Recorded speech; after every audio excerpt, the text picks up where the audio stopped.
Nokia Lumia 505. Primero en claro. Johnny Walker, celebrando tus pasos de progreso. Keep walking. ESAN, camino a los 50 años. Ahorre y gane con Scotiabank.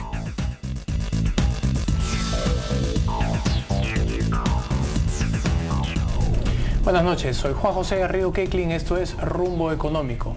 Esta noche estamos con Enrique Gersi, conocido jurista y político peruano, con quien vamos a hablar sobre el liberalismo en el Perú. Enrique, muy buenas noches y gracias por estar con nosotros. No, encantado de estar contigo, JJ. Yo te debo esta visita, hace tiempo que me has invitado. Te agradezco por ella.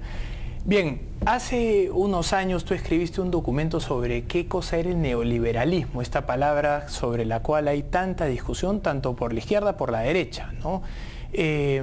¿Podrías contarnos un poco qué cosa es el neoliberalismo y si consideras el actual modelo, como se dice, neoliberal? Mira, el neoliberalismo no es nada en realidad. Es un recurso retórico, es algo que no existe, ¿no? Es un invento de los enemigos del liberalismo para poder pelear contra algo.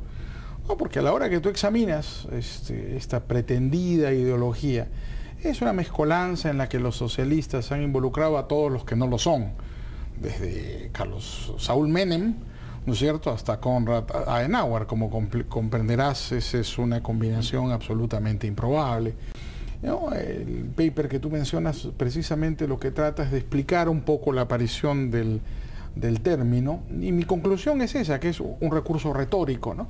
Es un poco como pasa en los debates universitarios, que quienes no son socialistas le tildan de rojos a todos los que no lo son. Es también una exageración de tipo retórica. En este caso el neoliberalismo solo existe, digamos, en la mente de sus opositores o en las crónicas periodísticas, pero ningún liberal importante en el mundo, en materia económica o materia política, se reclama neoliberal. No encontrarás nunca un texto de Friedman o de Hayek o de von Mises, ¿no es cierto?, o un texto de alguno de los políticos liberales importantes de los tiempos modernos que se reclamen como neoliberal. Que es liberal se reclama liberal, pero no neoliberal. Dentro del texto tú mencionabas que el término era incluso acuñado por un liberal. Claro, lo que pasó, digamos, un poco históricamente es que en algún momento, antes de la Segunda Guerra Mundial, entre la primera y la segunda, los liberales se reúnen en un famoso coloquio en 1934, el coloquio Lippmann. Walter Lippmann convoca a un grupo de liberales sobrevivientes de la Primera Guerra, antes de la Segunda Guerra, en el 34, buscando tratar de relanzar las ideas liberales. No, es un poco el antecedente de la Montpellier Society, que se forma después de la Segunda Guerra del 47. Pero en el 34, Walter Lippmann convoca prácticamente los mismos personajes que luego fundarán la Montpellier. Y uno de los temas de evaluación es precisamente cómo denominarnos. Y lo que se discute es si la palabra liberal en ese momento significaba algo y si significaba algo correcta o incorrectamente. Y la conclusión fue, habida cuenta sobre todo al hecho de que en Europa la palabra liberal había enfrentado enormemente a ciertos grupos liberales, valga la redundancia, con los conservadores, sobre todo de tipo religioso, ¿no es cierto?, por el debate acerca de la educación pública, el debate acerca de los bienes de la iglesia, y por el hecho de que liberal en Estados Unidos no significaba el liberalismo clásico como en Europa, algunos sugirieron la idea de cambiar el nombre y comenzarse ya a llamar neoliberales y no liberales. Pero esa fue una idea que nunca se desarrolló. Digamos, es un concepto que recién aparece en los años fines de los 70, principios de los 80.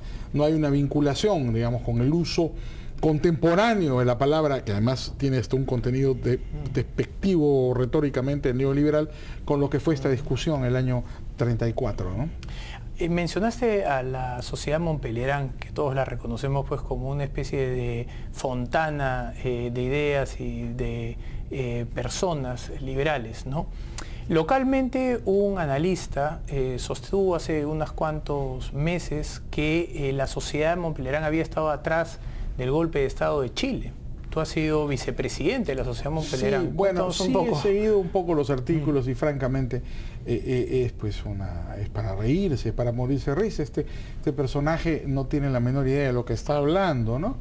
Creo que ha sido además debidamente aclarado por algunos de los jóvenes liberales que han terciado en ese debate. La Sociedad Montpellier no tiene participación política, es una reunión de profesores, ¿no? Algunos además podrían describirla como una reunión bastante aburrida de profesores, porque no se discute nada ligado a la realidad.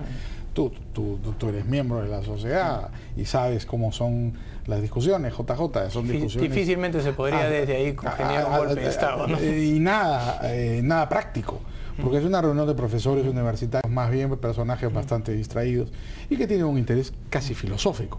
Ciertamente, en las reuniones de la Montpellier concurren las distintas capillas liberales, que son muchas, y los distintos grupos a tener debates metodológicos, académicos, teóricos, filosóficos, pero jamás ha tenido ninguna participación política. Entonces no pasa de ser un delirio del comentarista aquel tratar de involucrar a Montpellier en una reunión de tipo político o un propósito político que no ha tenido ni va a tener jamás.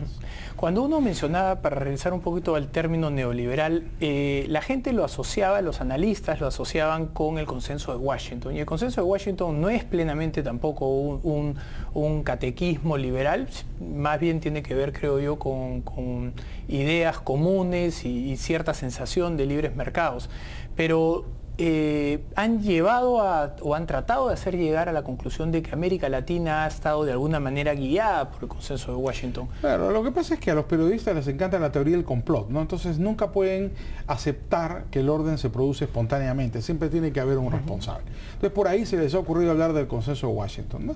Bueno, uno de los autores del denominado consenso de Washington es Pedro Pablo Kuczynski, muy querido amigo. Pero Pablo no es un liberal, ni un neoliberal, ni aceptaría que lo calificaras como tal nunca. No obstante su profunda formación liberal, pero Pablo a mí me contaba que uno de sus profesores en Londres fue Isaías Berlin, ¿no? No conozco un político peruano con la profundidad del pensamiento filosófico de Pedro Pablo, dicho sea de paso, que atribuyo por supuesto su notable formación con Berlin, pero él no es un liberal. Y además toda su política difícilmente sería aceptada por un liberal. Que sea ortodoxo en materia fiscal no significa que sea liberal. Un ortodoxo en materia fiscal es un conservador también. Y socialistas los hubo muy ortodoxos en materia fiscal. Václav Klaus, que termina su presidencia, él sí, un gran liberal, miembro de Montpellier, además, que termina su presidencia en la República Checa en estos días, ha contado siempre en nuestras reuniones, que la República Checa en materia fiscal fue absolutamente ortodoxa durante el comunismo y fue impecablemente manejada por el Banco Central, que tuvo, con las limitaciones propias del régimen de la época, una burocracia bastante independiente. Ser ortodoxo y ordenado en materia fiscal y en materia monetaria no significa ser un liberal, que es exactamente la diferencia que hay entre el consenso de Washington, un conjunto de políticas macro anunciadas en algún momento de los años 90, con la posición liberal. Es un poco como llamar al Foro de Sao Paulo, ¿no es cierto?, el socialismo, ¿no? Como si el Foro de Sao Paulo fuera el socialismo en el mundo.